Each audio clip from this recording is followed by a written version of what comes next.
సంచలనం సృష్టించిన AP liquor scam నిందితుల్లో పలువురికి బెయిల్ మంజూరు చేసింది.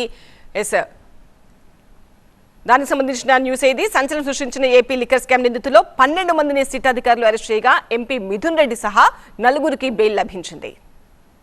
ఏపీ లిక్కర్ స్కామ్ కేసులో పలువురికి బెయిల్ లభించింది. ఈ కేసులో నిందితులుగా ఉన్న ధనంజయ రెడ్డి, కృష్ణమోహన్ రెడ్డి, బాలాజీ గోవిందప్పకు విజయవాడ ఏసీబీ కోర్టు బెయిల్ మంజూరు చేసింది. ఇక ఇదే కేసులో అరెస్టైన ఎంపీ మిథున్ రెడ్డికి ఏసీబీ కోర్టు మధ్యంతర బెయిల్ ఇచ్చింది.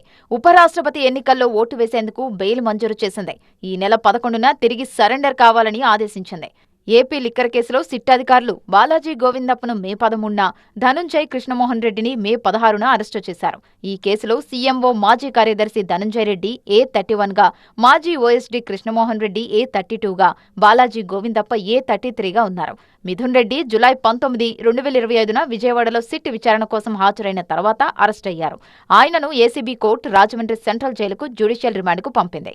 సిట్ రిమాండ్ రిపోర్టులో మిథున్ రెడ్డిని ప్రధాన కుట్రదారుడుగా పేర్కొంది.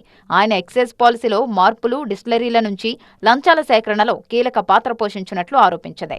ఇక ఈ కేసులో అరెస్టైన నిందితుల్లో ఇప్పటివరకు 4గురికి బెయిల్ లభించింది. చెవిరెడ్డి భాస్కర్ రెడ్డి బెయిల్ పిటిషన్పై విచారించిన ఏసీబీ కోర్టు దీనిపై తీర్పును ఈ నెల 10కి వాయిదా వేసింది.